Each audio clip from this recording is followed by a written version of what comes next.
Welcome to episode 3 of 4 Shot Podcast, where we discuss all things HCS and some things Halo. I am your host, Phelan, and with me tonight I have Fade How's it going today? and guest Exo. What's up, guys? Mullen is not going to be able to make it once again due to conflicting school things. Hopefully he gets this school thing figured out, as it seems to be more important than Halo at this moment, and he needs to get his priorities in order. Exactly. What is school? Who needs that? First thing to bring up, let's talk about some current rosters. The first big thing that kind of happened over the weekend is Team Randa got an official sponsorship by WinterFox. No longer going by Team Randa. I feel like most of the community is probably a little bit upset and a little saddened, as Team Randa might have been the best named team that currently existed in the HCS teams at this point. But getting WinterFox is a huge sponsorship. I know WinterFox is big in League of Legends. I'm not sure if they have any other teams in other esports at this point, but that's a big pickup, especially for HCS. How do you guys feel about WinterFox coming on board? Well, I think everyone's getting confused between like the logos, like thinking Denial because they're the wolf, and then the Winter Fox and everything.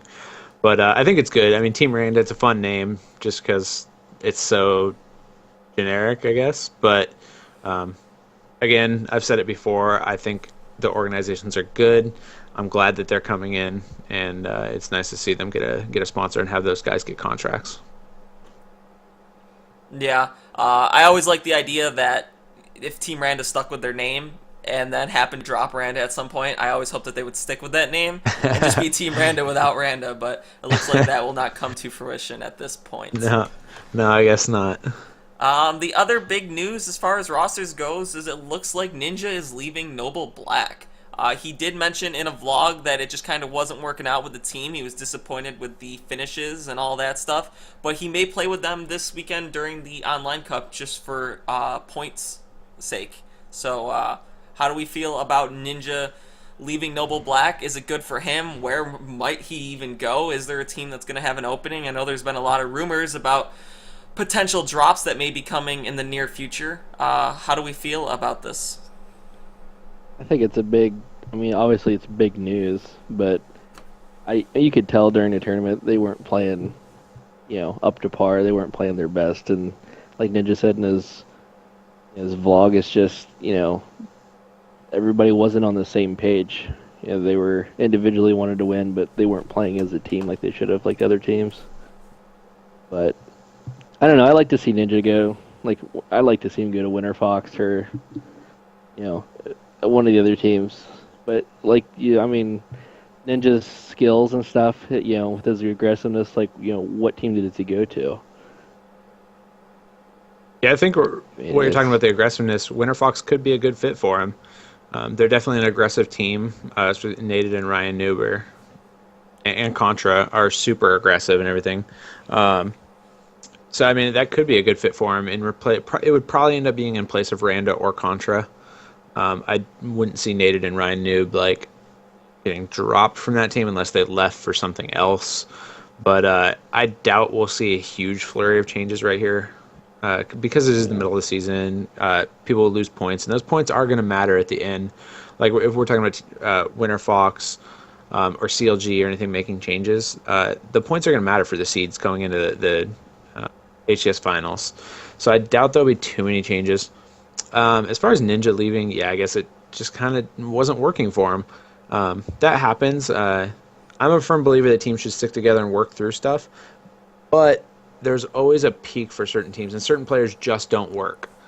But like a team like Denial, basically is what I'm saying, they didn't win the tournament, but they obviously work together. So they're not going to be splitting up or anything. I'm just using that as an example where some teams work together, some don't, and I think Noble Black those players didn't really work together. So it'll probably end up being the best for all of them. I don't know where Ninja will go, if not WinterFox. Yeah, honestly, I don't really know. Maybe unless he teamed with Spartan the Dog and somebody else, if Spartan left to Excellence. Yeah, I'm kind of surprised about the whole Ninja leaving thing, because when Ninja was going through the pre-season flurry of teams and having a team and then not having a team and then having a team and then not having a team. One of the things he mentioned was that like he was just worried about, is he going to even be playing Halo, and like Halo's his career, it's a full-time, like obviously he streams as well, but you know, it all kind of relates. You know, who's going to watch a Halo player that's not a professional if he doesn't have a team? Right. And he seemed really worried about finding a team that he's going to be on. So for him to make this move on his own and not get dropped by Noble Black, but instead choose to leave, it seems kind of weird. It seems like maybe he might know something that we don't about a team that might want him. It doesn't seem like the same Ninja we saw a few weeks ago when he was looking for a team to join. That's very true, and it's a good point. He may know something, but I think it also just says something about how much that team didn't work. In his vlog, he basically just said that he felt lost and confused basically while playing for him. And he actually mentioned that he's going to market himself as a free agent. He's not going to try and build his own team or anything. So maybe he does know something. But he did make a comment that if he doesn't find something for Indianapolis, like the next major LAN, he's not going to care, is basically what he said. That he'll be all right if he doesn't make it to one event. So it'll be interesting to see what happens with him. Yeah. I think once he finds his team that he's comfortable with being on, obviously they'll do well. I mean, look at Naded. He was on straight ripping for how long? And then, obviously the whole thing with T2 happened, and then they just kind of split up. And then, like, Naded's on this new, WinterFox team, and, I mean, he fits well with. They all play well together. I mean, he'll find this team, Whatever team he goes to, I think it'll be good fit for him. Yeah, definitely. I would agree that WinterFox would probably be the best team based off aggressiveness. One thing to know, I've noticed from just watching streamers like Ninja and Naded, when you play a bunch as a streamer online, you play a lot by yourself, going in solo into like HCS playlists and stuff like that, and going in solo on a team where usually there's no communication or anything like that, you have to be aggressive. You can't sit back and work as a team. You just have to, Right. bring it on yourself and be aggressive. And it seems like this playstyle's kind of transferred over from being a streamer into how Ninja and Naded actually play in tournaments. So I would have to say, as we mentioned earlier, that if there is any team that's going to be a perfect fit for him, it might be WinterFox. So we'll have to see if there's going to be a move made. The first transfer period is going to be this coming up Monday after Cup number 1 ends. And that whole week will be from April 26th to May 2nd will be the first transfer period of the season. So if we see all these moves, then we're going to see them during that time period so that teams can retain their points. But we have to also remember that teams have to at least have 3 members of the original team to keep the points. If 2 leave, then that team's points are no longer valid, even if it is during the transfer period. Yeah, that's correct, and that's a big reason why I don't think there's going to be this huge flurry of transfers and everything that people talk about on the forums or anything like that. Yeah, it's just because it's important to keep those points. Yeah, like Fade said, I'm a little disappointed that Ninja didn't give it. I mean, after just one tourney, kind of giving up on the team and maybe not try to work things out like Fade said. But I think he should have given it at least a little while longer to see if maybe they could work things out, or they could possibly win, or get at least top 3, or maybe work on some strats or just practice more. But I mean, like, if you're not comfortable, you're not comfortable. Mm-hmm. Yeah. One other thing I just want to bring up quick that took place before the tournament. I know last week we mentioned about Excellence having some good placing at a couple of the pre-tournaments, thinking that they could be a team to upset some of the pros. That Wolf Main actually left that team before this Atlanta tournament, causing that team to lose their points and have to go to a lower seeding for that tournament. Yeah, I think they started with like the 30th seed. 20th. They started with 20th? Yep. Okay. I was thinking they started with like 30th or something like crazy like that. I think it was only like the top 15 or 16 that were ranked, and then after that it was all all teams that had no points. Oh, I see. Okay. Yeah. Yeah, they ended up having a pretty decent tournament. They finished in the top 12. They had some tough matches. Like they played Denial, Noble Black, and Elevate. And Elevate they did end up beating. So that's not a bad tournament for them. It would have been tough for them to make top 8. You know, I kind of gave them an outside shot in the last podcast. And they got close, but I actually, Velocity, I did not see them being the team that would come in and break into the top 8 like that. So good on them and everything. Yeah, that was definitely I would have to say a shock. Was, I guess, A, how poorly Elevate performed, and then B, how well Velocity performed as a team. Velocity is made up of Cratos, Lifestyle, Nemmasist, and Suspector. Not really any names that, at least not names I recognize. Do either of you, have you guys heard of any of these players or anything? I have seen Suspector a lot just in PGLs. I mean, other than that, I really haven't seen him. I mean, like at tournaments and stuff. I've seen a lot of him like online tournaments or like 1v1s and stuff. I mean, Suspector I've seen. I mean, that's really the only place I've ever seen him, but he's the only one I recognize on the team. I remember Cratos from the MLG Combines. I believe he kind of like came into it during the MLG Combines, but he's never been like a top player. He's always kind of fluctuated around like the 30 to like the top 32 to top 16 range. I think this is like the first time he's really like placed the top 8 or anything like that. So, all right. Well, but let's move right into Atlanta discussion then. The first thing I have that happened of importance, as we already mentioned, in the winners round 3 bracket, Elevate versus Excellence. Excellence ends up winning this 2-0. The first game was Warlord CTF. This went into overtime by 10 minutes. It was a super long game, but Excellence ends up pulling out the win 2-1. And then on Shrine Team Slayer, Excellence won easily, just completely stomping Elevate. Elevate dropping to the losers bracket early. This was Elevate being the 4th seed at the time. This was a huge upset. And then later on, Elevate ends up losing some more. So were Elevate just online warriors, or did they just have a bad tournament? A little of both. I mean, I don't necessarily think that their team has been like, I don't think they've really proven that they're going to be a consistent top, like challenging for that top 8 every time. I mean, I guess they have had, they had 3 top 8 placings in a row. So maybe it's unfair for me to say that, but if there was going to be a team to fall out of the top 8, it was going to be Elevate, in my opinion, so I'm not that surprised. Okay. Moving into also in winners round 3, Noble Black versus Velocity. This is Noble Black gets us upset here, 2-1 by Velocity overall.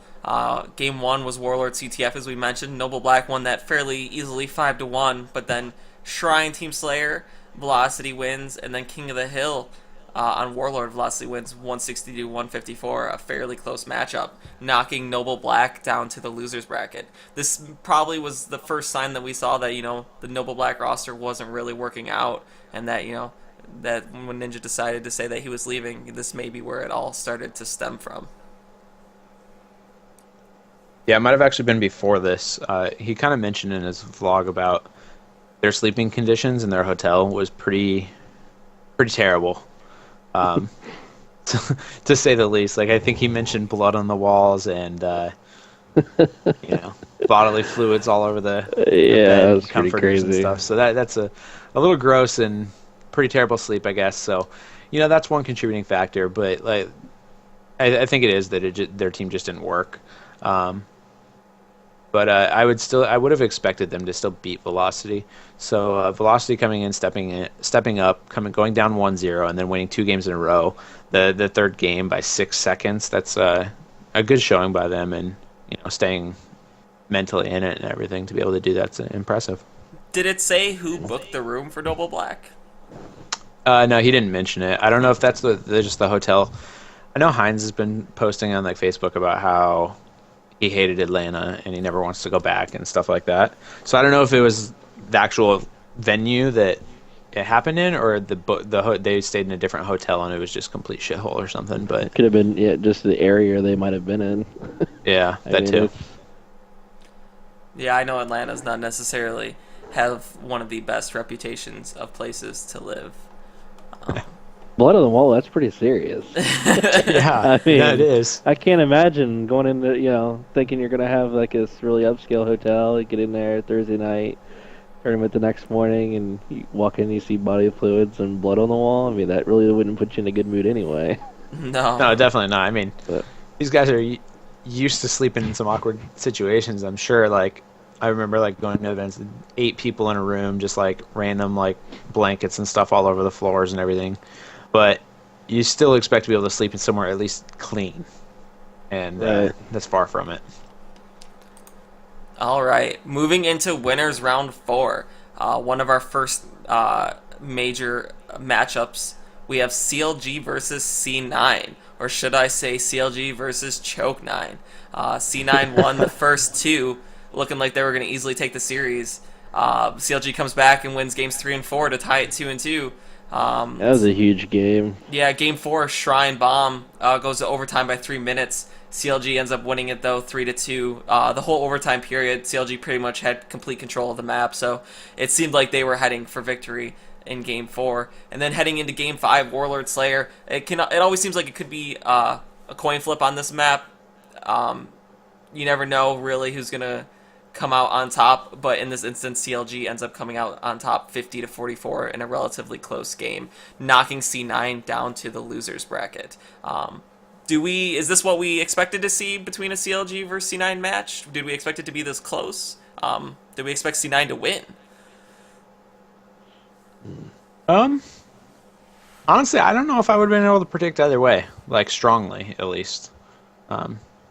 Very good rosters on both sides and everything, and I think it just comes down to whoever's playing better on the day between them, to be honest.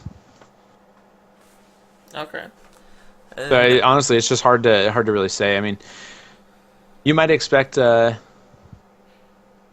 to do better just based on the recent like online scrims and things like that. Cloud9 was struggling, but a lot of those players have always been very LAN based. And they did well at the UGC LAN for the most part and stuff. They lost to EG in all their series, but they were a close series. And I'm sure that helped them a ton. But I don't know. I guess I'm not surprised either way, really. So. Okay. I mean, how often do you see a team like Cloud9, as stacked as a roster they have, I mean, lose after being up 2-0? Yeah, I mean, that surprises me. It's one of them. I don't know if it was just a confidence thing that they figured they had this one in the bag, but I mean, obviously CLG, it's just whoever wanted to win it more. Yep. Yeah. But, okay then, moving into the other round of 4 winners bracket, we had WinterFox versus OpTic. OpTic ends up winning this 3-1 over WinterFox, with which I would consider being a huge upset, with WinterFox being the number 1 seed and OpTic playing as poorly as they did. A couple things to note, that the games were all actually really close for the fact that it was 3-1 in OpTic's favor. And from what I noticed, it just kind of seemed like WinterFox had lapses for like maybe 30 seconds to a minute in every game. And that 30 seconds to a minute where they lapsed was when they ended up either being pivot points or just what caused them to lose those games straight up. How shocked were we that WinterFox dropped right here? I didn't expect it, but I'm also not going to say I'm shocked. I mean, you look at that OpTic roster; they've all won championships before. So, I mean, they have some national championships under their belt. So, that it doesn't surprise me that they're able to win that. Or I guess I'm not shocked, but I would have expected WinterFox to win. But, I mean, just talking about the UGC LAN again, I think OpTic probably benefited quite a bit from the practice they got there, the ability to practice side by side and really work on their teamwork and their communication. And that's something that we didn't see from them in Season 1 was that practice. So, and then just to add on WinterFox, I know that they had, I guess trouble not as a team, but like personally, not like. I'm just saying, like each of them individually wasn't in a good place apparently at the event. Not like they were fighting amongst themselves. They were just all very off personally and individually. That's just what I kind of like a toxic situation between them all. Yeah, because Ninja said something about that right before they, when they were playing.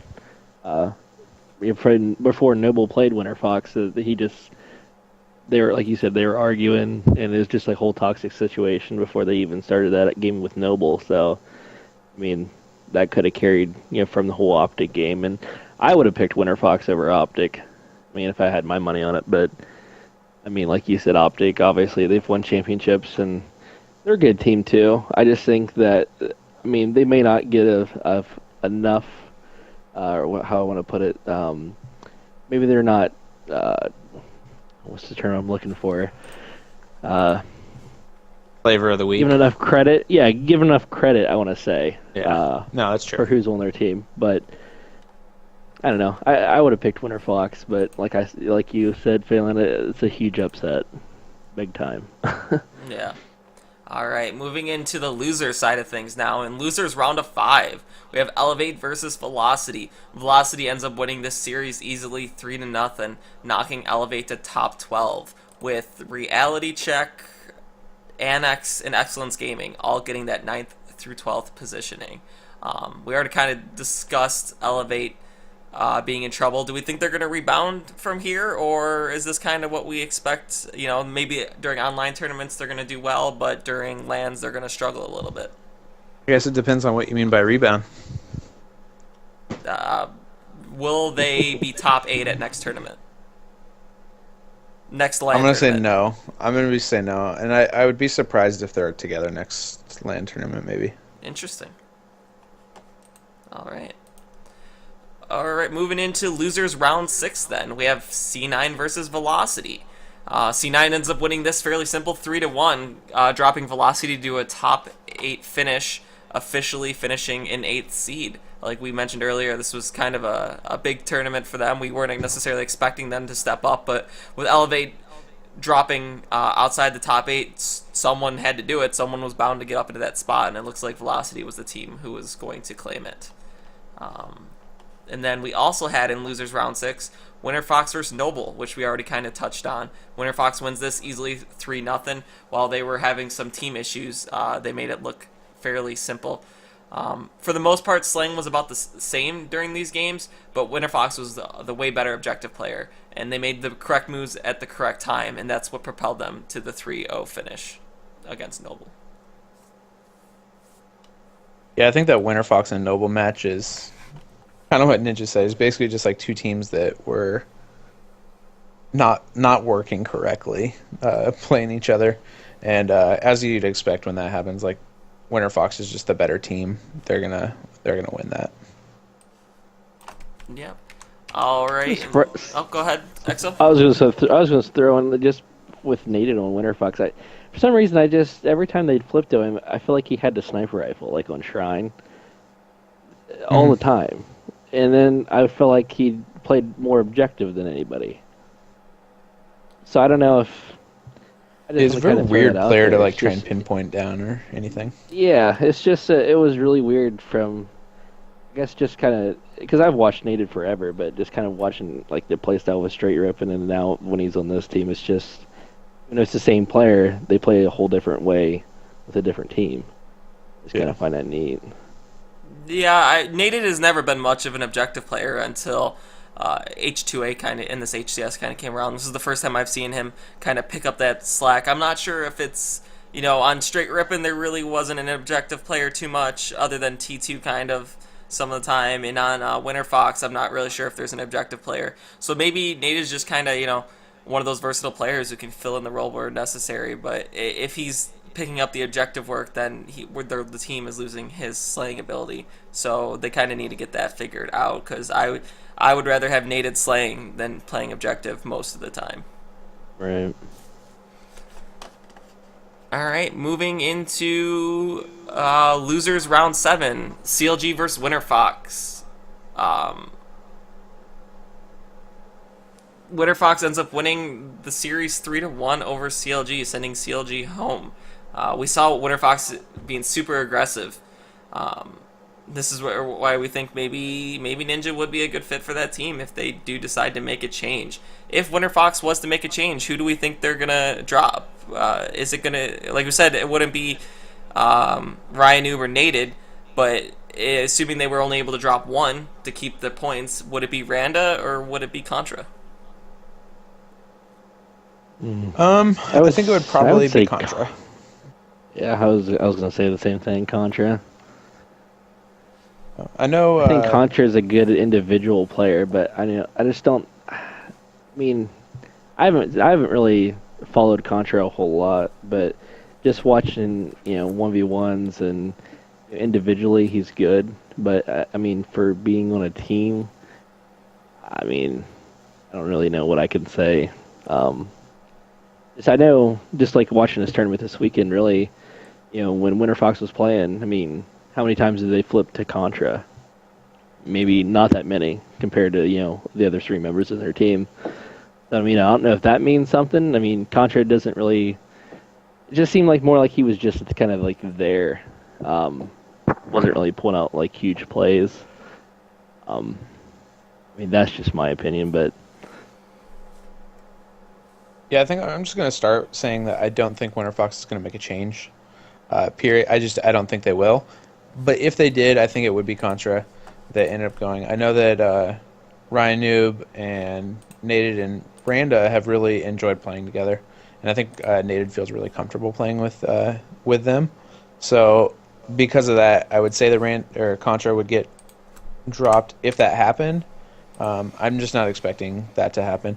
And I mean, if you look at this tournament, they finished 4th place. Yeah, they were the #1 seed going in. But I don't think 4th place is necessarily bad. It's not what they wanted. Everyone always wants to win. But you look at these teams, and we talked about it last episode, like the tiers.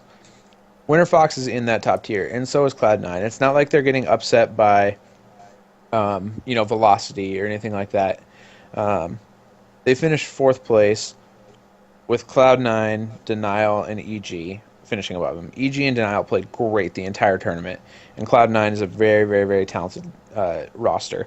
I don't think they can be that upset or feel like the event was so terrible that they have to change rosters.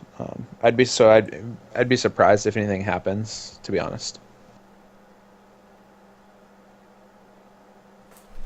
Alrighty then.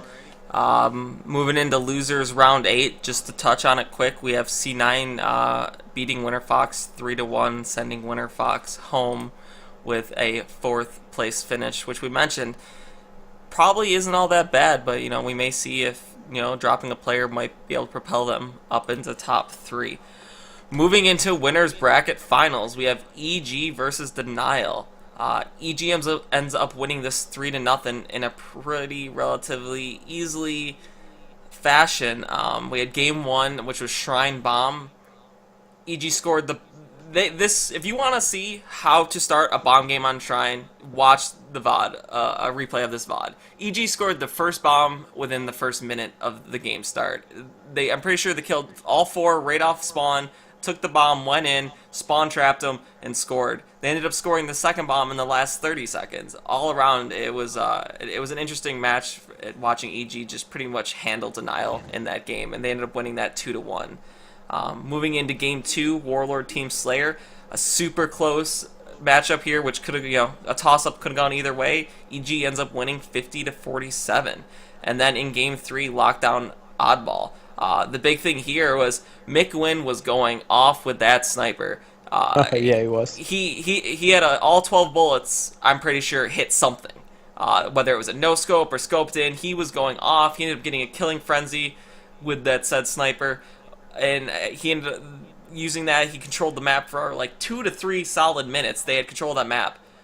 But Denial didn't. I think they only got like 20 seconds of ball time for that whole like 2-3 minutes that they were completely dominating with Mikwen having that sniper. And EG ends up winning it 183-162. And I feel like the big difference here was both teams have incredible slaying potential, but EG is the better objective team and knows how to make get time with objective stuff. While Denial, yeah, they can slay you and keep up with the slaying, but when it came to objective work, they clearly were struggling. Even with map control, they were struggling to get time when they, only losing by 21 seconds. They could have easily gotten that during Mikwen's killing frenzy period. Any thoughts on the series? I think EG pulled the same kind of up. I forget what team they were playing, but I think it was Flag on Warlord, where they got 5 flag caps within like 5 minutes. Yeah, I forget who it was. I think that was against. What was that? That was in the winners round 3 or something like that. Against who they play for top 8 or for top 6? I couldn't remember who it was, but I remember them saying that. It was just, like you said, it's incredible slaying power. I mean, Warlord's one of them real fast maps anyway, but to get 5 flag caps in less than 5 minutes, that's... Yeah, and it's just that team is so objective oriented, and each of them is so individually talented. And they play just like with really good chemistry. I mean, on the forums today and everything, there was a big argument about whether EG was unbeatable or whatever, and they're definitely not unbeatable, but I think when they're playing their best, they're the best team in Halo. Right. Regardless of how anybody else plays. If they play their best, they will win. So they're just an extremely talented squad, and do really well with coordinating like pushes or like helping each other with objective and things like that. So yeah, I would have to agree with that. Moving into then the losers finals, which is C9 versus Denial. Let's see here. Game 1, Warlord neutral bomb. C9 ends up winning 3-0 with relative ease. They ended up going plus 22 as a team. It seemed like they pretty much controlled the whole game and map. Moving into Game 2, which was Warlord Team Slayer, Denial ends up winning 50-28. Denial pretty much turned it around after getting completely outslayed in the previous Warlord game. This time around, they did all the slaying and completely dominated C9. Heading into Game 3, Lockdown Oddball, Denial ends up winning again 200-101. With having almost double the time, if you look at the kills for the team, Denial actually ended up going -2 as a team, and C9 going +1, and ended up losing by almost 100 seconds. And then Game 4, Shrine capture the flag. Denial wins 2-1. Mikwen once again going off with the sniper. Denial ends up going -3 as a team, with C9 going +2. So Denial ends up winning the series 3-1. But after looking through all the stats, C9 more or less, other than that Game 2 Warlord game, completely outslayed Denial, even though Denial had all the objective time and objective points. Is C9's problem that they just don't have an objective player? It seems like they have 4 super powerhouse slayers that have come together to form this team that has the potential to be one of the best teams. But if no one's willing to step up to be that objective player, which kind of seems like what is happening, are they ever going to be able to get past where they are now? Yeah, I think so. I mean, you look at these guys; they've been around, they know what to do. I think part of it's probably just Pistola stepping back into the team, refiguring out how they want to play things, like just different game types and everything. So I don't know. I guess I'm gonna expect more from them, like going forward, and I'd be surprised if they didn't give more, especially like when it comes to these objective games where they're outslaying and stuff.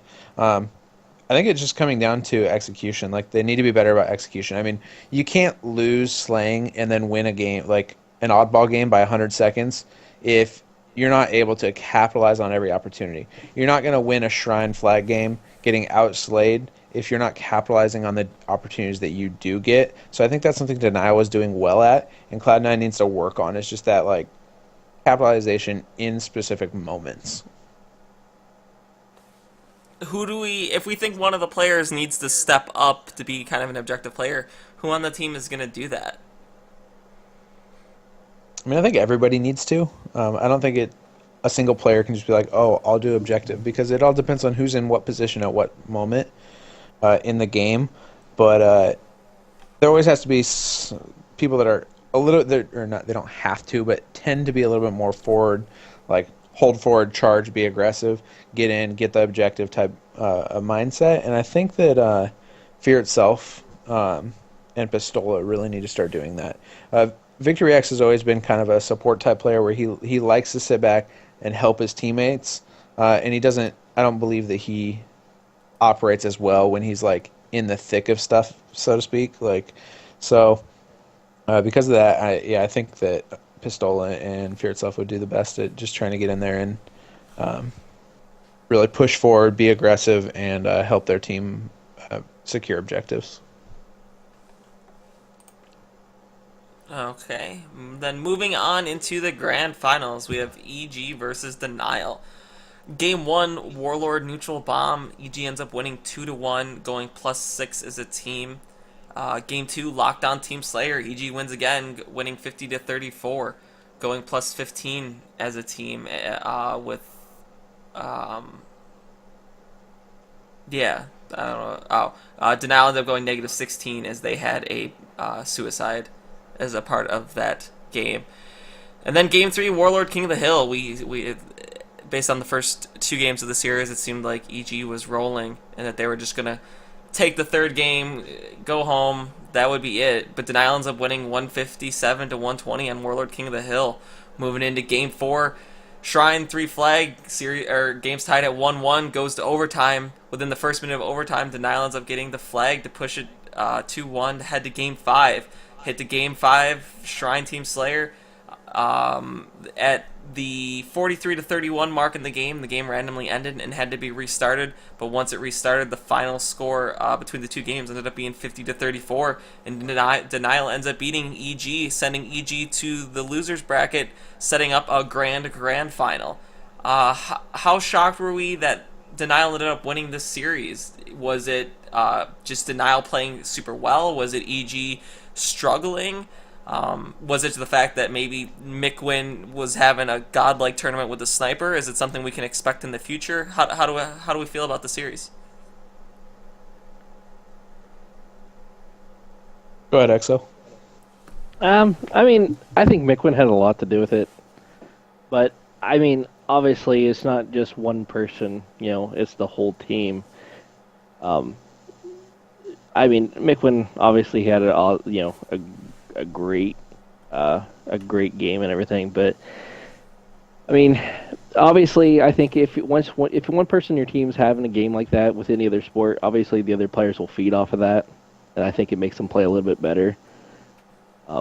Obviously with EG, you know, it seems to happen all the time. I mean, you know, whether it be sniped down with a sniper or, you know, or Lunchbox or Eroy or anybody of them teams, I think they all feed off of each other. So I think with Denial, you know, with seeing Mikwen going crazy, I think that kind of helped him. But I mean, I don't think it's just because of one person. I think you're on something with the feeding off each other. It's definitely the case when you're sitting up there as a team and everything. When your teammate does something sick, you get pumped up. You're like, I'm gonna do that too, type of stuff, and you really do feed off of that. In that first series of the grand finals, Game 4, the Shrine one, I thought it was all wrapped up. EG was up 1-0 with like, I think it was 50 seconds left when Denial capped it to tie it and send it to overtime, and then immediately followed it up with another cap. And for those 2 caps, I remember APG was going nuts. And I got a chance to coach APG at a few events, and when he gets going, he gets passionate, he gets loud, and I know that that's what happened for that game at least. He got really pumped up and got that team juiced and everything. And the same thing happened, and it carried over into that Game 5, the Shrine, where he was just like, he was loud, he was like getting in people's faces, like in the game, and pulling off some crazy plays, and really helped lead his team to a victory there. And after that first series, I was like, uh-oh, what's happening with EG? What's going to happen? And I don't think it was necessarily that they were playing bad. I really think that Denial just stepped up in those games when their back was to the wall, just like they did against Cloud9 in the series before. But ultimately, came down to the grand finals, that second series. I think EG was just they're too strong, too consistent to just be to roll over them like that multiple games in a row. I'd be surprised to ever see them get like 3-0'd because I think they're too consistent for that. You're really going to have a battle anytime you do that. So it was always going to be challenging just to try and to win, 6-7 games in a row against them or anything like that. All right, heading into the grand finals then, as we mentioned. Game 1, Shrine Bomb. EG ends up winning 1-0 and a relatively even game. Denial ends up outslaying EG here, going +5 and EG going -6. Heading into Game 2, Warlord Team Slayer. Another one that we talked about earlier, that these Warlord Team Slayer games can kind of just a toss-up, especially when you have two powerhouse slaying teams working together. In this case, EG ends up winning 50-47. Heading into Game 3, Lockdown Ball. Denial ends up rallying and ends up winning 183-153. So you start wondering, is Denial going to make another 0-2 comeback to take the whole tournament, winning 3-2? And then we head to Game 4, Warlord capture the flag, and EG pretty much just dominates it, wins 5-1, puts the series away, and ends up taking the first place $10,000, I believe, tournament prize. 25,000. I thought 25 was for the whole tournament. Yeah. Oh, yeah. Sorry. Yes, you're right. Yeah, 25 was the total prize package at the tournament. 10 would have been the first. Yeah, that's correct. The prize for the first place winner. So then, still a good chunk of change. Yeah. Oh, absolutely. So then let's talk about we're not surprised that EG won. It's kind of what we predicted coming into this weekend, that they are clearly the better team. Assuming all things are even, all teams are on par, what's it going to take for a team to beat EG? What roster change might it take?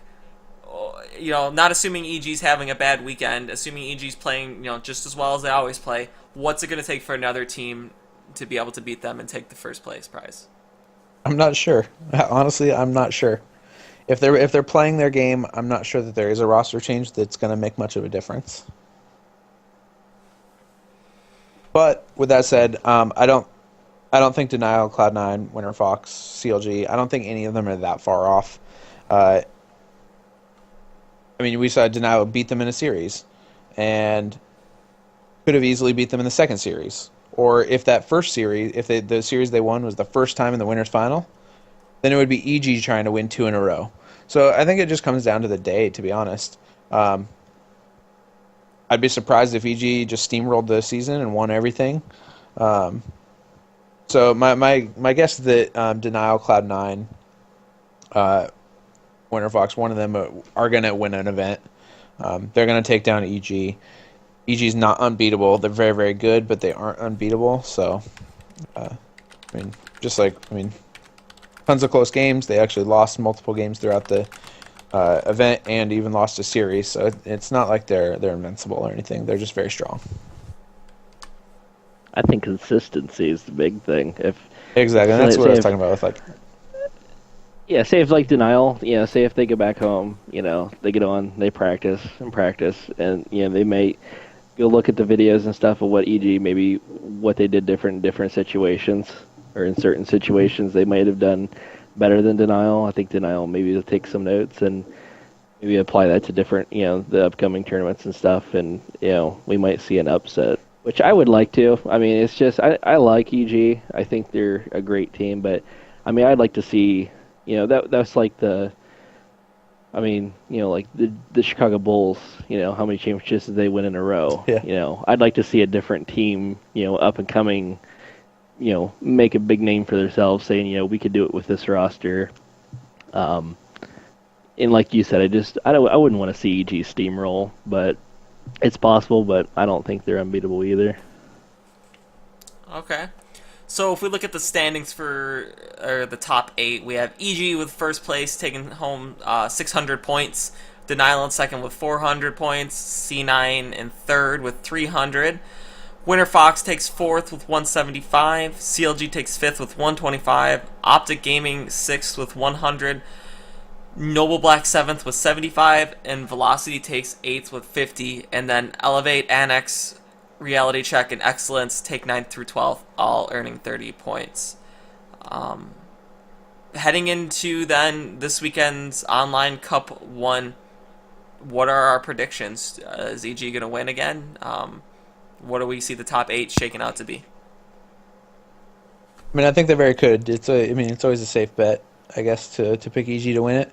But for this event, I'm gonna come out and say that I'm gonna pick Denial to win the first cup of the season. Bold choice. Bold choice. Yeah, Super Bowl, the second place team gonna win. What about you, Axel? What are your predictions going into the weekend? I'd like to see Denial win it. I mean, I think they're more than capable of it. If they put the work in, I think they can pull this one off. I'd like to see Denial. Interesting choice. I'm gonna actually go with, as much as I necessarily don't like their team at this point, I'm going to go with C9, even though, like we said earlier, I don't like the fact that they don't have necessarily an objective player, and none of them seem to be playing an objective role. I think they're gonna surprise people this weekend, and they're going to put in the practice. If one thing I know about that C9 roster is they can practice, especially when they see weaknesses and flaws, and after this weekend's tournament, their lack of objective work is definitely going to be a flaw that they're going to work on. And if not this weekend's cup, I would say next weekend's cup would be their time to take first place. Well, we'll see. I mean, they've never been great online. It's pretty tough. Hysteria's out in Washington and everything. It makes it hard to play when you're on the West Coast and everything, so we'll see. Alrighty then. Moving into some Halo news related to HCS. As we are speaking and recording this, an update for the Master Chief Collection has been dropped, and with that, ranks should be coming soon to not all, but most of the playlists, including the HCS getting a rank, along with current ranked H2A getting reset. How do we feel about the ranks finally coming to HCS? It's awesome. About time. Seriously. It's about time. That's the only thing you can say to it. It is about time. Yeah. Now, I mean, it should have been their day one. Is it going to work? Be. Is the question. So, as a little anecdote, before we started recording, a couple hours ago, right when it dropped, I went ahead and logged on and played a game. First game is split the teams 3 versus 5. So. Oh man. We'll see. That wasn't the HCS. That was the anniversary. Mm-hmm. But it started a game 3v5 instead of 5v5 or anything. Well, let's hope they didn't reintroduce those problems. We'll see. Maybe they fix it or whatever. I guess Bravo I believe HCS should be be rolling out in the next day or two with ranks. So. Yeah, I think Bravo tweeted something about it being, because a bunch of people were asking about it. I guess he must have tweeted something about it being the next day or two after they monitor it. Yeah. I think what I might be looking forward to more than ranks, to be honest, is quit penalties. Yeah. Yeah, that's something it's been a cancer to Halo since Reach, really, is people quitting out of games the second they're not losing, or if they don't get a power weapon they wanted or anything like that. So I'm actually a proponent for severe quit penalties. I'm sure they won't go that way, but it'll be nice to have something. I think they should have made it something similar to kind of like what Reach was when you quit out. I mean, after a couple games, I think you got like a 10 or 15 minute like suspension.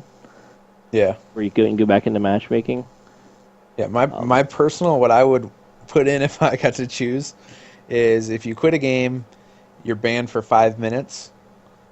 If you quit again, you're banned for an additional 5. So the second time you quit, it'd be 10 minutes, third time 15, and that stacks forever. Oh, forever? There's no reset of that? Nope. Wow, harsh. Hey, I'm a proponent for. I hate when people quit. Hate it. Yeah. But then you get into the whole people disconnecting and stuff. How do you deal with that? And it looks like with this, the quit penalties, if you disconnect, tough shit counts as a loss for you, which should help a lot actually if people are losing their ranks. but I mean, maybe not. It depends if it works or not. If the ranks work, then it might. If they don't work, then people aren't going to give a shit anyway. Yeah, I just worry about. It still seems like you're constantly getting booted from games randomly and stuff that's against your control, and then all of a sudden having that count against you is going to be unfortunate. Yeah, but I think it's worth it, I guess, to have some sort of quit penalties. I just hope they fix the whole thing where, ranked, that's fine, but actually make it true ranked instead of, you're a 19 playing with level 1s, or, you're playing with 50s. The biggest thing. The rank has to mean something. Yeah, I mean, obviously we've all ranked up and everything, but it would have been nice to play exactly like, with other 30s or with other 20s or... Yeah. I mean, somebody that's your skill level. Yeah, I would definitely agree. Over the weekend, I finally got my 50 after playing about 3 weeks or so now, going from 1 to 50 in about 3 weeks. I actually got it while playing with Exo. I felt super accomplished to get it just in time for the reset. Very nice. At least I take could a picture. Yeah, I took a picture. At least I could say that I got to it. At some point. That's fine. I think I was glitched or something because I didn't, for the last probably like 3 months, I didn't move up a rank or down a rank, and that was at level 14. Oh. Yeah, we we have a friend that we play with that, as far as we can see, he always looks like he's a rank 1, but on his screen he actually has true ranking, so he's somewhere in the 40s or 50s, but as far as we see, he is always a 1. So interesting. Yeah. Yeah. Hopefully it's all fixed. I mean, I just want to say I'm very proud that I actually made it to level 33 of what I was originally before I got reset 6 times. So yeah. Right before the reset. Yeah, I would have to say I lucked out that I never got reset once the whole time. Granted, I did kind of avoid ranked playlists for the first couple months when there was all the major problems, and like I said, I didn't really start playing it till about 3 weeks ago or so. But yeah, I've managed to avoid the resetting of the rank up to this point. One thing that I hope they fixed is that I noticed playing, I think I was playing Sunday, I was already at level 50, and we played about 6 or 7 games, and in those 6 or 7 games, we won all of them, but yet I kept going down to 49, and then back up to 50, then back down to 49. It's just like, we didn't lose, and we kept winning, but for some odd reason, the game thought it would be necessary to keep dropping my rank, even though, I was already at 50. Yeah. It was interesting. Doesn't it have something to do with how you're, not necessarily if you win games, but how you do in those games? Yeah, but I would I don't know. It's a whole system that I don't understand. I would have to imagine if you win, regardless of how you do on the team, you're still going to be, positive in experience as far as that's how it should work. And then if you lose, if you do really well but end up losing, then you're going to get negative experience, but just a little bit of negative experience. I would never imagine that a winning team, anyone on their team, at least in my mind, should ever get negative points. I'd agree. Yeah. So, talking about low 50s, what tips and tricks do you guys have to get to a 50, assuming that the ranks work again? Find a good team. Go in as a team. I would say the hardest thing to do, Mullen actually tweeted out sometime last week or the week before that he was 49 trying to get his 50, and you kind of go in, you might win one, then you're going to lose one, and you're going to probably, if you have any sort of skill, you're going to carry your entire team most likely, and your teammates are going to go super negative, and you're just going to get frustrated. So the best thing you can do is, at least for ranked H2A playlist, have at least a team of 4, if not 5, to go in with. Normally you can make up one person if he's going to be really bad on your team, but you have to have at least 4, I would say. And if you're going to try to get to a 50 in HCS, you have to have a team of 4, because you're probably going to end up getting matched against some pros now that the rankings are going to be working and stuff like that. For sure. Well, 9 times out of 10, when you go in by yourself, you ain't going to have any communication anyway. So yeah, that's very true. I remember failing. I remember joining your stream one night, and you were playing HCS by yourself, and your guys just kept getting destroyed because you didn't have anybody to call out to. Everybody was just doing their own thing. So that was actually something in the patch notes that I think they worked on the voice chat, because I know for me personally, if I'm not in a party chat, I can't hear people. Period. And my NAT's open and everything. everything's perfect, but Halo's so messed up right now that I can't hear people unless I'm in a party. Except for actually, as soon as the update, I could hear people again, so that's nice. Very nice. Good. Talking about tricks to get to 50, I guess we can go into our tip trick of the week. Generally, we're just talking about jumps this week. What do you guys have for Shrine? The big one is got to be ring 2 to ring 3. Now, I can make this jump, and most people can make this jump no problem. But after watching this tournament this weekend, the pros make it look... they make it look so easy. They just hop and hop. They don't have to pause. It's just a quick jump up. I know at one point I was watching Ninja. He jumped to ring 3, was getting shot, he jumped down. Ended up jumping back up to ring 3 on the other side of the pillar, jump back down, and then jump back up and jump back down. Like, they do it with ease, and I know Naded can do the ring 2 to ring 3 right outside of jump up. He can do that really well and with relative ease. And it's not just about knowing the jump, it's being able to do it consistently and quickly. It would be the big one on Shrine to start off with. Yeah, definitely. One jump, I think. Go ahead. No, I was just going to agree and say that it's very important. And being able to do it both sides, going from the left or to the right, off those little blocks, can be a big help, getting different angles or anything like that. I think there's one jump right there, right outside the jump up. I think, I guess it would be between the bond and the pillars. I've seen a couple of the teams, they would just like jump on somebody's head and they would double jump somebody up to that point where they could jump ring 3. That's definitely a big one. And then another one which I am still learning to try to complete because I have been struggling with was the jump on P Street where you go on the outside of the wall and you catch a little bit of ledge right in the middle. From the sniper ramp?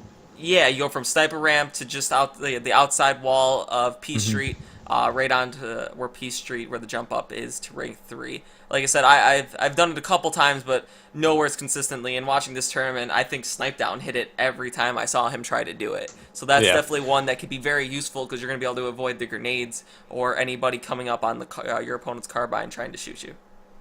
The other one is snipers watching down from the opposing snipe hut, watching down your P Street or anything. You can avoid that. I don't think that jump is going to be as important, like if you're just playing casually in the playlist or anything. But when you start getting to those high ranks or in tournament play or anything, especially when maybe a Slayer game's close and it's in a standoff, you know there's snipers looking, and you got to be able to try and get to that P3 or push into ring without being seen by him. You know, that's one of the few opportunities or jumps that will allow you to get there and be sneaky. Agreed. And then the last one to bring up is this weekend was the first time I saw the jump. Was it Snipe Down, maybe? I'm not sure. Going from T1 to T2, kind of hugging the wall between Hut, right where Hut and the turret bridge meet each other. Going from behind, you could just straight up jump from T1 to T2. And that saves a huge time because you don't have to go through shotgun to get up to Hut.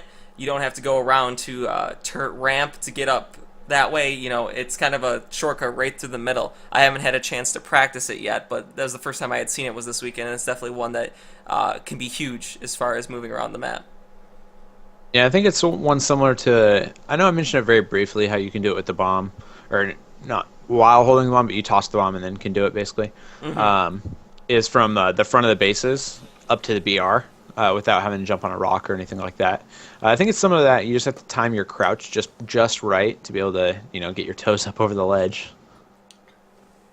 Or even that one right behind the shotgun tunnel between shotgun and turret. Up on the ramp or the ledge back there. That gives it a snipe hut. I've hit that. I've tried it. The more I try it, the more I fail at it. But if I do it without thinking about it, I can do it pretty easily. It's like, oh yeah, I did it. But I mean, them, like you said, them pros, they just first time's a charm. It seems like some of the time, they never miss it. Moving on to Warlord, then. There's not many jumps that I could really think of that jumped out at me here.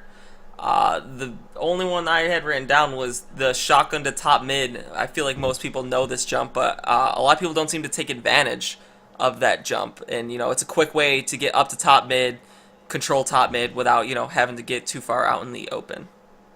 Yeah, and definitely. I think one place that you saw this jump used a lot was actually in the flag games.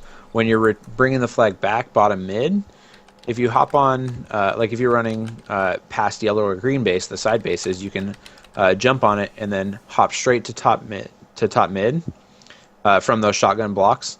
So that way you can throw the flag onto your plat, and it's a lot harder for the opposing team to return it. Or at least if they try to, they're going to get killed with grenades or shots or anything like that. So that's one spot that definitely use it if you're running bottom mid. I think it's generally going to be beneficial to try and bring that flag up there. If you can do it quickly. If you're not very confident with the jumps and you have the flag, I'd worry more about the objective. But if you can practice it, go for it, because that's something that I think you see all the pros doing.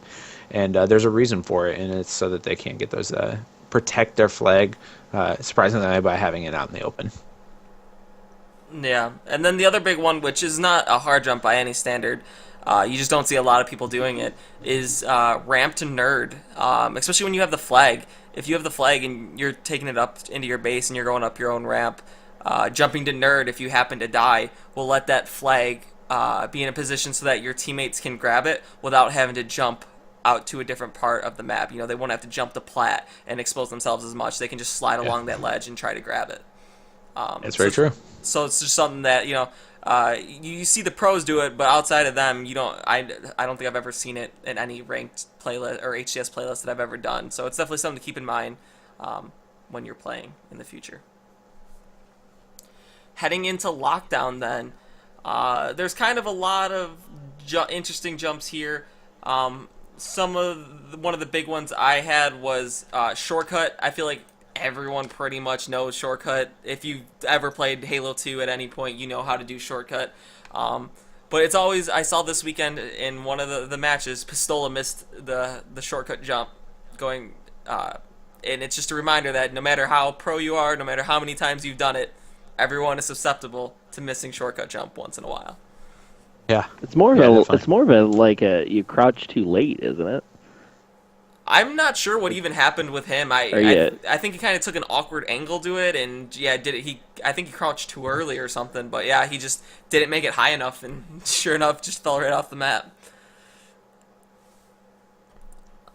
Yeah, and then there's also B2 to B3 on the outside on open ramp there, and that one's actually very important.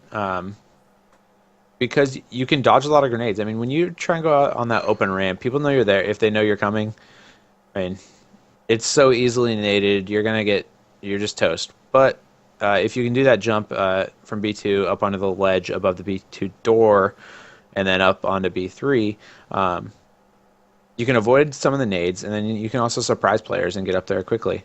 So I think that's probably one of the most important ones on the map, as well as a few of the others, like jumping from elbow above to snipe 2, like on the doorways there. Basically any doorway actually in lockdown you can jump on and stuff, and they're usually pretty helpful.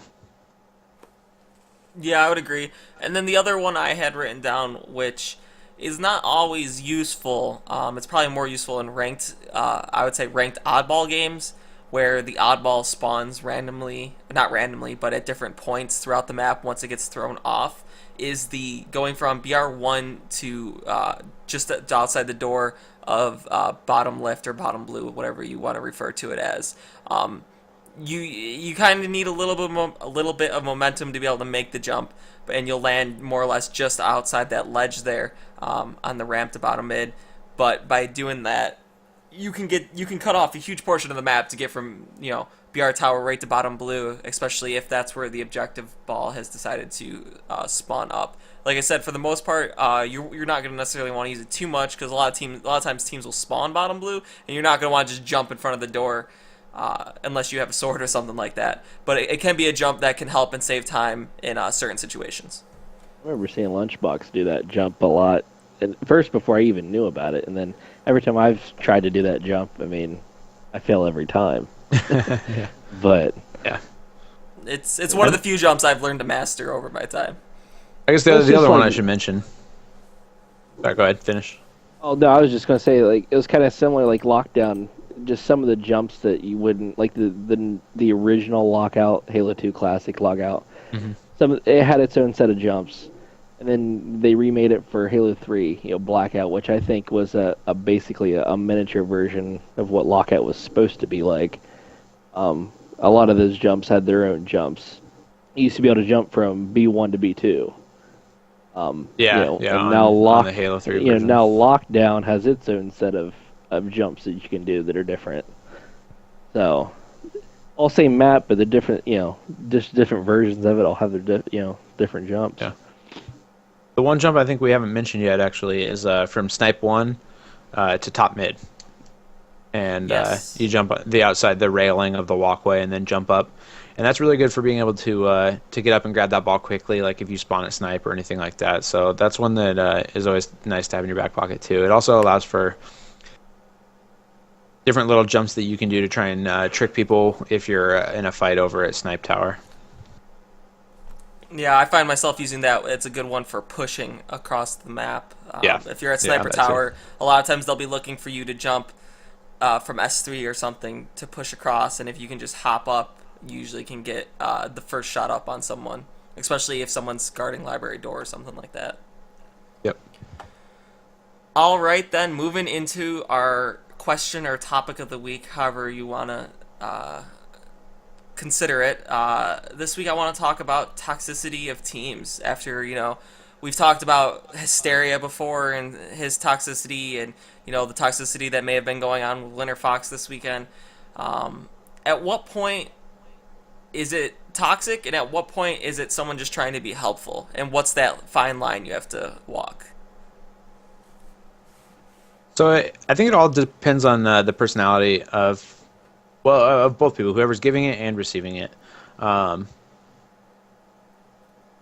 me personally, I'm from Washington originally. I'm a Seahawks fan, and there's a lot of strong personalities on that team.